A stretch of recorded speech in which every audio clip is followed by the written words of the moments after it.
on the backdrop of mysterious symbols and yellowed parchments that revealed history. Not only a collaboration but something more began to blossom between Captain Thornton and me, a mutual trust that bloomed like a flower amidst the sea salt. His stories about my father came alive in the night light of his cabin, filling the space not only with the scent of old wood and the sea, but also with memories of a man I barely remembered. "Your father was an extraordinary man, Alice," the captain recounted, his voice softening as he recalled the past. "His mind was sharp as a blade, and his heart yearned for knowledge. We were young, full of dreams of distant lands and unsolved mysteries. This legend of the light, it captivated his imagination.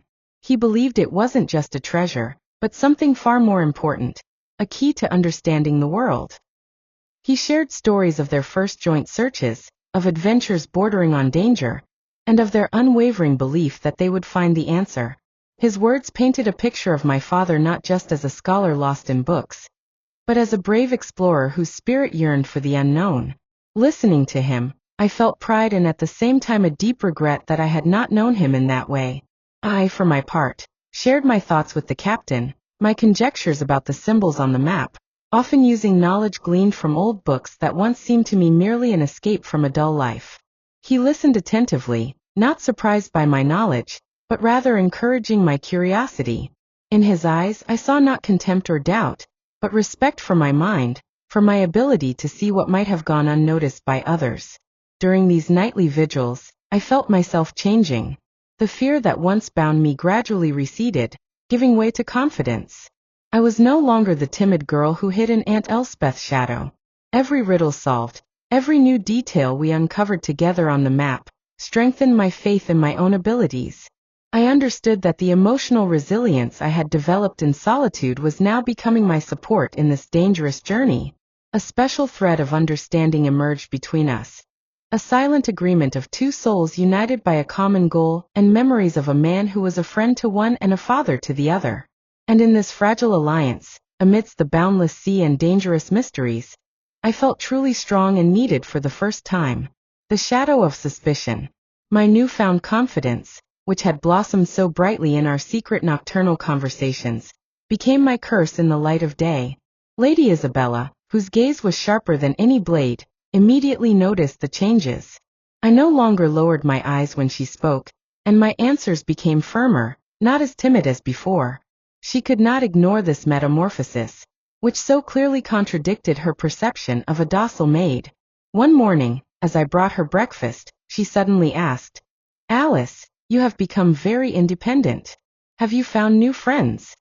Her voice was sweet, but danger lurked within it, like sugar hiding poison. I faltered, but quickly composed myself. "I am merely getting accustomed to the sea air, my lady," I replied, and my voice was calm. She smiled, and that smile did not reach her eyes. A few days later, she arranged a test. When I returned to my cabin after an errand, the door was ajar. Inside, everything was in disarray. My modest belongings were scattered across the floor, and my suitcase was overturned. The folio, which I always kept hidden under my mattress, was now in plain sight. I quickly snatched it, and in my hand, it trembled like a frightened bird. At that moment, I understood that Lady Isabella was not merely suspicious, she was hunting. I felt her gaze in every corner, in every sound. She became a shadow that followed me. I knew she would not back down, that she would do everything to uncover my secret. And I was ready for it, for now I had not only the folio but also a true ally whom I had found amidst the ocean waves. Preparation for the storm. We were ready for the storm to come, but we did not expect it to approach so quickly. Returning to the captain's cabin, I told him about the search. His face, usually so calm, tightened. "She won't back down," he said softly, looking at the map. "She knows we found something. We must act quickly." I felt fear trying to seize my heart again, but now it was different. It was fear mixed with determination. I was no longer a helpless girl. I was the one holding the key to the mystery. "What shall we do?" I asked, and my voice was firm. "We will show her that we know her game," the captain replied. "We will use her own arrogance against her. She thinks we are looking for treasure, but we know we are looking for something else. We will use that as bait." We devised a plan. We had to create the illusion that the map pointed to a specific, obvious location that Lady Isabella could easily find. We had to make her believe that we were almost there. This would give us time to decipher the true map and find the real key. We began to act. I created a fake map, using the drawings from the folio, but changing their arrangement. I deliberately left it in plain sight in my cabin, as if it had accidentally fallen out of a book. "She will surely find it," the captain said. "And when she does, she will think she has won." We knew this was a risky move. We were playing with fire, and I understood that at any moment, we could be burned. But now I had a purpose, and I was ready for any trials it would bring. I was ready to fight for my right to freedom, and for the memory of my father. Lady Isabella's trap. My strategy worked, but not as I expected. Lady Isabella, noticing the changes in my behavior, did not wait for me to reveal my cards. Her actions were more subtle and dangerous. She exploited my weakness, my attachment to the chest. One evening, returning to my cabin, I found the door locked. But I had the key. I felt my heart pound faster. I suspected something, but my fear for the chest was stronger. I tried to open it, but something was blocking it. Then I heard Lady Isabella's voice. "Looking for something, Alice?"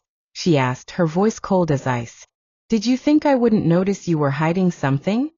She stood at the end of the corridor, holding my chest. I was stunned.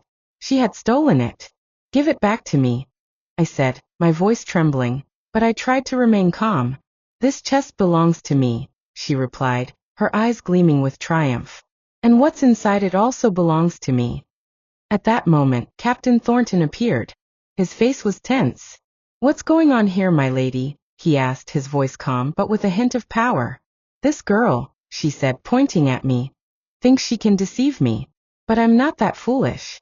I know there's more to this chest than just old things. If you don't return it, I will be forced to take action," the captain replied. She laughed. It was an unpleasant, short laugh. "I'm not afraid of you, Captain. I know you wouldn't dare do anything." "You are mistaken," the captain said, and determination appeared in his eyes. "If you don't return it, I will make you." The tension mounted. I felt that this was a crucial moment. I knew I had no choice now. I had to fight. The final confrontation. The silence on the deck was heavy and tense. Lady Isabella held the chest, her eyes gleaming with triumph. She was confident in her victory. But she didn't know that I was ready for this. "Give it back, my lady," Captain Thornton said, his voice quiet but firm. "It's not yours." "You are mistaken, Captain," she replied. "This chest belongs to me by right. It's my family's property. And this girl, she's just a thief who tried to deceive me." I stepped forward, and my gaze met hers. "I am not a thief," I said. "This chest belongs to my father, and he left it to me." She laughed. It was a short, unpleasant laugh. "What father?" "The one who abandoned you and fled like a coward." Those words stung me, but I didn't let them break me. I remembered all the books I had read, all the stories of heroes who never gave up. I knew that now I had to be stronger than ever. "He didn't flee," I said. "He was searching for the truth. And I will continue his work." I turned to Captain Thornton, and he nodded at me. We had to show her that we knew her game. "Lady Isabella," the captain said, "you know there's more to this chest than just old things.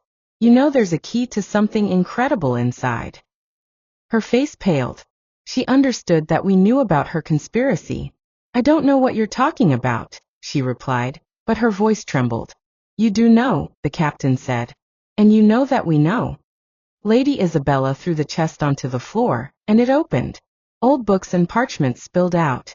She was so surprised that she didn't know what to do. "I found something," she exclaimed, and triumph was in her voice. "It's the key to the treasure." I smiled. It was the fake map. The real one was hidden in my pocket. "You are mistaken, my lady," I said. "This is not the key. This is just paper. And the real key, it's with me." I took out the real map, and it was so bright that it seemed to glow. Lady Isabella was stunned. She understood that I had deceived her, and she was defeated. "It's impossible," she whispered, and there was not anger in her eyes, but despair.